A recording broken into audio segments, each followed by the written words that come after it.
And this is Counselors on Couches having tea. I do have water today, though, instead of tea. So, hi, ladies. I just got mine. Yeah. Oh, you got your tea. What's your mug say today? We had talked about doing different, saying mugs. I forgot. I think did the last one say the live, laugh, love? This one says today's a good day for a good day, which I think is perfect for our conversation and our reminders that we were going to be talking about today. Mm-hmm. So today I had a quote on my post from Tony Robbins. I don't know if you've heard him before. He's an amazing motivational speaker. And it had to do with how when you change your expectations to appreciation, your whole world changes. And it's, how we talk about pivoting your perspective, letting go of limiting beliefs, shifting your mindset, all those different kinds of things. But ultimately, how it's the way we look at things and perceive things and think about them that really shape the expectation, not what's happening, and so the power of thought is our theme for today, and to think about how we think about situations, how we let them control us, and what can we do differently to really have that power over our thoughts and how they affect us. So that's our conversation. Yes, and I'm so excited to talk about this because I feel like even like the quote of reading, something on your cup each morning, and anytime you're doing something, you can retrain things very quickly. But for me, growing up, doing that was not something that came naturally. And I, will be honest and say I'm still a very large work in progress when it comes to this. But I feel like oftentimes when things are going on or thoughts happen, or when we're thinking about, trying to have those thoughts, we're going from a negative to a positive. And oftentimes when the negative is happening, I used to always go to those external things and try and, fix everything else and do all of that, not realizing that the actual control was inside of me, if that makes sense. Yeah. It's funny you said this earlier, but or just a moment ago, not earlier, it hasn't been that long. But she said this just a minute ago about training your thoughts. And for me, that's really what my process was. So I can't even believe I'm thinking of this story now, which is completely not at all what I planned on thinking about or mentioning in our conversation today. But I remember very specifically the first time I realized how powerful my thoughts were. So I had a really bad breakup in high school, and the movie of the year was Waiting to Exhale, or the Whitney Houston movie. Is that whatever Waiting to Exhale was? Yeah. And there was a song in it called Let It Go, and it's not the Frozen version. It was like Tony Braxton. But during this breakup, I had these, I just was obsessing over the pain and how miserable I was. And I was like, I can't live like this. It's making me physically ill. I need to just let it go. And so I was like, okay, I'm going to let that song be my anthem.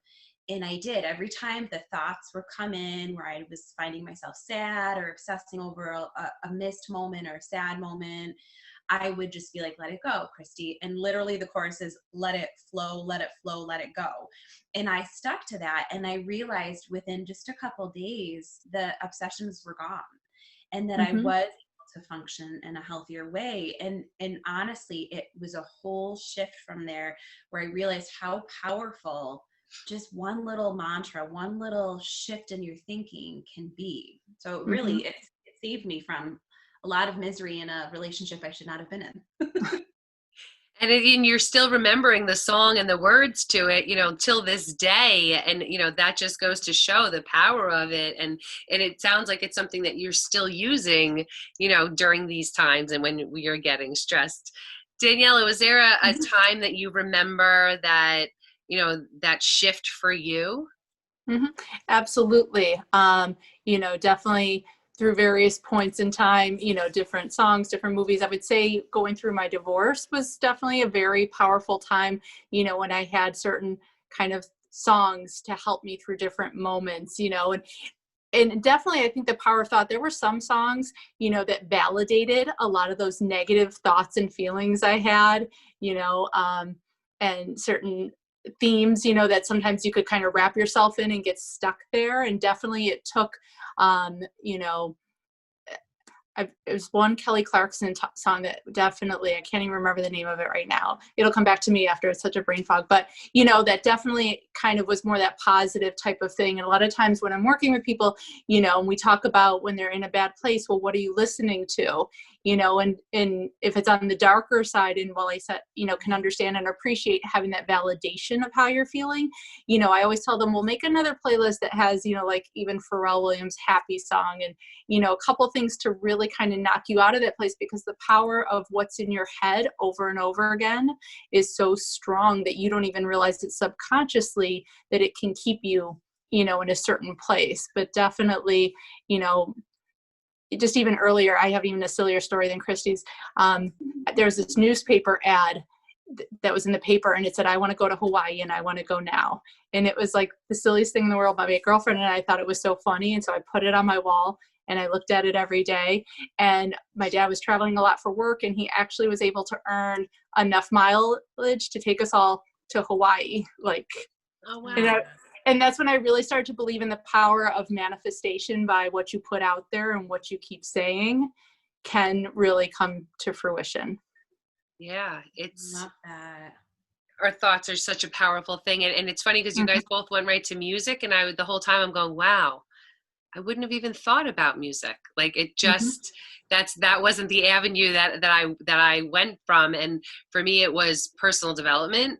And I never read, I'll be honest, even in high school and college, grad school, like I was not a reader. I hated just sitting there and reading, but some people love, reading. But when it came to the self-help, and for me, reading through stories of people and how they got through things, for somehow gave me hope, and it would give me that like constant reminder. So then I started doing it for like 10 pages a day, and that's like my go-to of like, this is it. Okay, I'm back to me. I'm okay. A lot of times, especially with what's going on these days, I'm not sleeping as great, or you're feeling a little bit more stress, or anxiety's a little bit higher. And, it's funny, because not funny. I always say that. I don't know why, but, I've been working with a lot of students who have been having, similar symptoms. And one of the things we've been doing, and I actually said to the girl today, I was like, I do this for myself too, not just for you. And we're walking up and down the hallways, and we're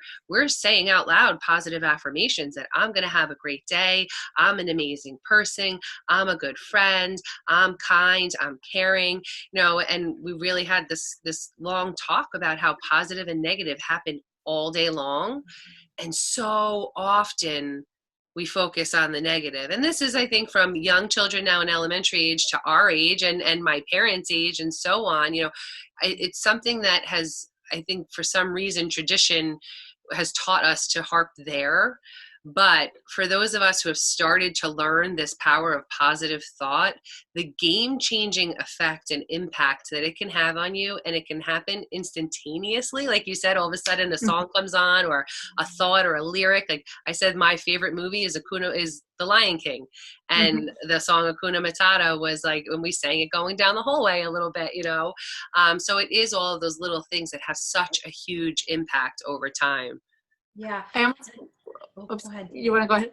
I was just going to say, like, when you talked about reading stories about people that went through things, I almost wonder if it was like subconsciously a blueprint to help you, guide you almost, so that as like a coping, like you've seen people go through it, which makes it manageable, which makes it, possible, and kind of almost gives you those steps in some ways.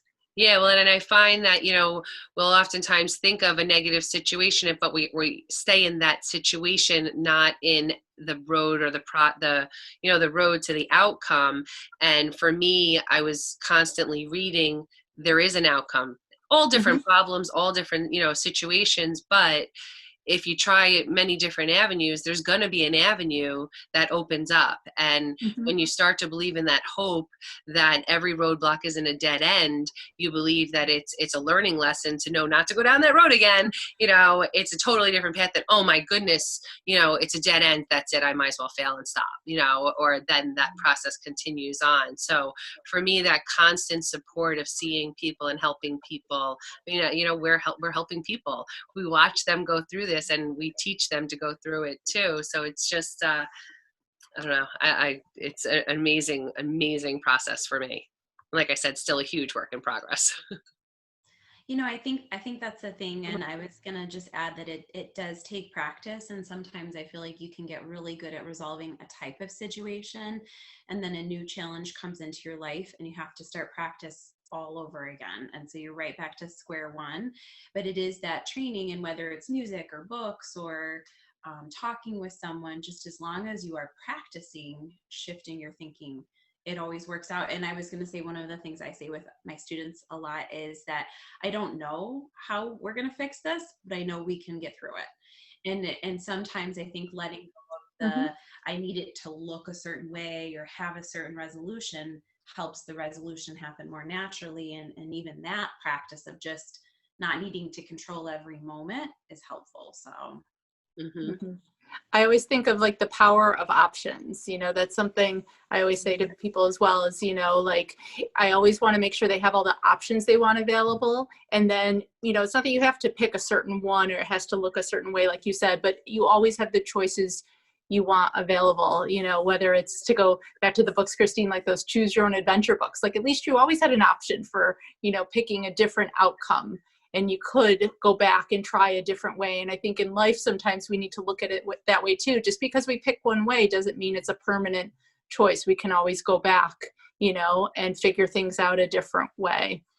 Yeah, So, I don't know if you guys can relate or not, but whenever I would get an intense emotion, whether it was, anger or sadness or anxiety, I would oftentimes zoom in and think there's only one option.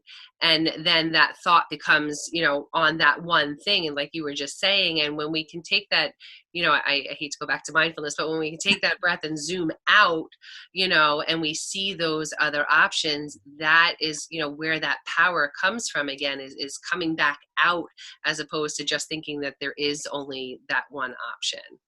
And right. that's been a work in progress as well. It's all little steps, which I think oftentimes everyone thinks it's a magic pill, or there's a magic, oh, I got this. Yeah. I think for, all of us who've been working on this for such a long time, we're creating these small habits each day. I wake up, I do my gratitude, I do my affirmations, I do my personal development. Sometimes I go back and I do it again, because I know those things are a quick instant for me to stop wherever the thought process was going and focus back in. So having those things and practicing them during the high emotion time is also another key, because when we're in that high emotion time, it's very difficult to, draw from those things if it's not a habit already. yeah. Mm-hmm. I used to have, not used to, I will have again. I posted on my page once a quote wall in my office, so that throughout the day, either I could look at it or students could look at it, because you never know what words will really have that power and resonate with you and be able to propel you to that different thought process or that different perspective. They painted my office this summer, so I was forced to take it down, but it will come back up, because I do believe, like you said too, when you're in that moment, it's hard to really draw from that place and think of it, but to surround yourself, whether it's the background on your phone, whether it's pictures around your house or your office, to have those things that are going to help fill you up and empower you at those moments when you're having those darker thoughts, or when you're really just doubting or struggling, are also just part of that process and that habit. I think that's one of the reasons journaling is so successful, because you can Mm-hmm. look back and reflect. And Danielle, about your quote wall, I will sit in your office sometimes and I'll be like, okay, where's my inspiration? What quote am I going to pick to think about today? Because I do like options. So Mm-hmm. I like figuring out what one's going to hit me or inspire me, or what can I manifest, for that day. So I love that. So you I have look to at our help her wall. get it back up on her wall. Yeah. Slap that baby back up. Mm-hmm. And one of the things I got, and I used to never ever get workout clothes. I just was whatever I wore. And when I really started to recommit and do, an inside out transformation as well, one of the things I started to do was wear these shirts, and one that always comes to mind, it says, "Yes, I can." And it's like my morning mantra, like, okay, I can do this. Even if it's just a minute, I can do this. And, I constantly repeat it to myself.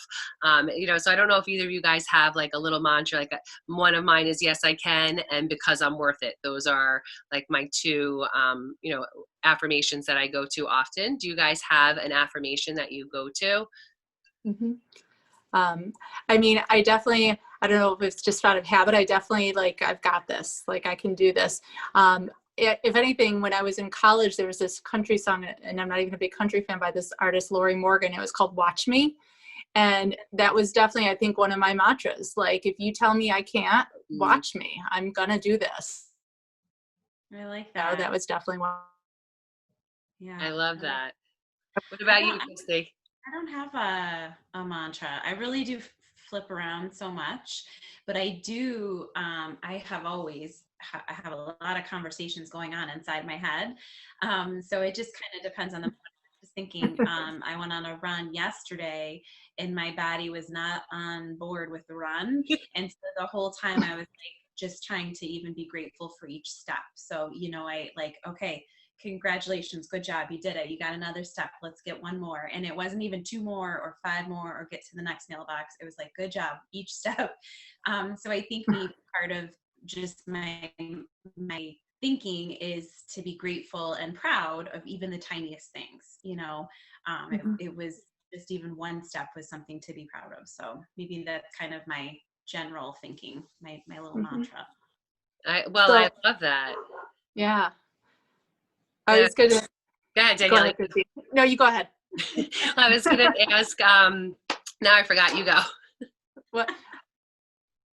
Well, I was just going to say, for a point to kind of then to look at some of the tips to take, at least from what we've talked about so far, is definitely, to look at the power of your thoughts, see what are some of the things you keep thinking over and over again, and see if you need to rethink them or reshift them, to look at the power of options, to always know there isn't just one path and one choice. And then, to know that having a mantra, having kind of your thought, whether it's you already have one or you want to go find one, just the power of some of those different things, and knowing that we're all works in progress. We're all kind of doing these things and still working through them and thinking about them, I think is a great place to start, if nothing else. That's what I was going to talk about is, understanding that we can all, change your thought process at any age. If there's no like, okay, I'm 10 years old, I can't do this anymore. Or, oh, I'm 40 years old. There's no way, and I've heard that so often, and that's not true. We're all a constant work in progress, and that's the superpower that we have. We can make the change to our thoughts. We have that ability, and to, start with those small things, and not to compare yourself to somebody, who's been doing this for a very long time. Understanding, give yourself the grace. Like you said, we are that constant work in progress. So we would love to hear some of your stories and some of the things that you say to yourself, or if you have questions for us about this type of mindset or thought process, we'd love to hear from you as well. So either comment below or message us, and we're going to talk again next week. And if you have a topic that you'd love for us to talk about, let us know. Yes, we would love to hear your mantras. And Christy, thank you so much for joining us again. Thanks, Christy. Yes, thanks for including me. I'm always happy to jump on the couch and have some tea. Great. All right. Have a great week, guys. Bye, everyone. Bye.